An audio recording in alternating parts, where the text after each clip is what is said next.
ไม่ส่งได้ก็ต้องหมดทั้งสิ่งดีในเฟซบุ๊กดีในออนไลน์มันเหมือนในเฮาติมาเฮ็ดนี่ไลน์เฮ็ดโลโก้นะคะเนาะไลน์เฮ็ดโลโก้มิกไม้นี่อันดังสุดที่เลยกว่าโหลดมาจ่ายที่เฮ็ดกันเนาะเป็นสมัครมีความก็เฮ็ดได้อยู่นี่ค่ะอย่าไปใส่เล็กใส่ตกอย่างกันนะเขาก็เต็มว่า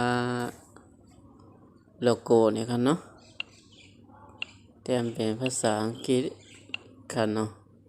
เต็มเป็นภาษาอังกฤษLOGO นี่ค่ะเนาะ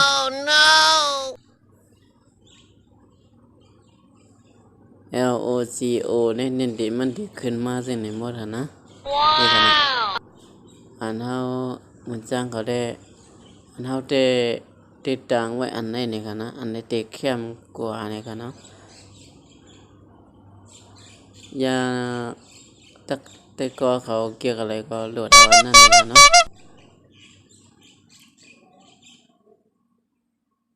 อันไรแล้วติดเข้มเลยนี่ก็พี่น้องไว้ก็เขาต้องมาทั้งเสียงเลือกโหลดเอาก็เร็วค่ะเนาะมันเหมือนในก็เตมาเฮ็ดนี่ไลน์เฮ็ดโลโก้ง่ายๆก็ตามนังก็กังแสเกี่ยวใครเฮ็ดนะกันนะใครเฮ็ดตัวเลขก็เลยกันนะ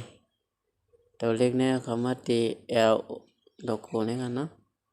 แต่มันมีดังนำกันเนาะนี่ค่ะใครเฮ็ดซึ่งเอาเฮ็ดซึ่งไหนเอาก็เป็นเรื่องเขียวแรงก็เลยนี่กันเนาะใครจำดีก็เลยนี่กันเนาะนี่ฮะ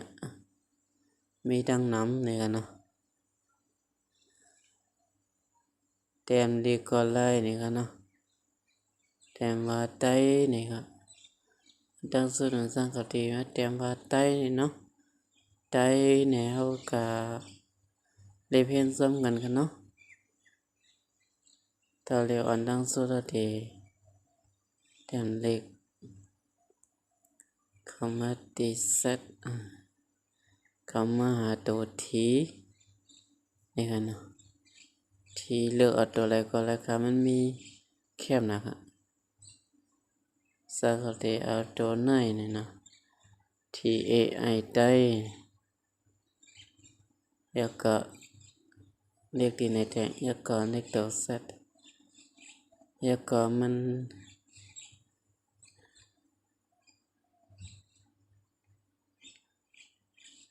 เอนั่นมันเนี่ยที่มีดังเนี่ยนี่กันเนาะเลือกเอาตัวอะไรก็เลยก็ตัวใหญ่ตัวเล็กนี่ห้ามหันกันเนาะตัวใหญ่ลากลงมาไหน TAI ไอ้มันเล็กลงหนึ่งแล้วก็ทำมาตีโลโก้แท้เต็มก็หาไอ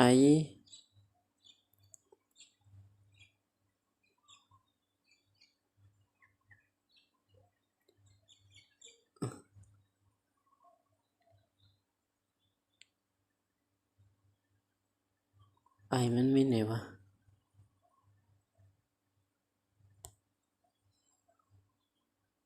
เนาะเนี่ยฮะ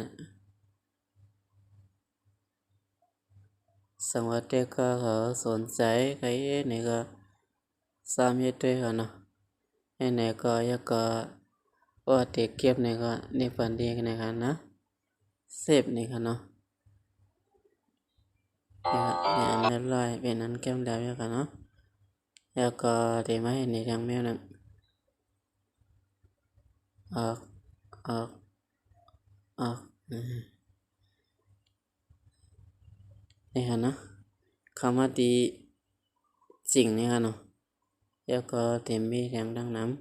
ำเห็นไหมเลินเนี่ยเอาในหนังกระจังกังแจวใครเฮ็ดคือกันเนาะเลินเนี่ย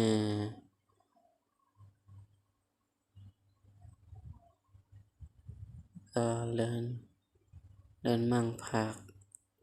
เดี๋ยวก่อนลาวมันมีหลาย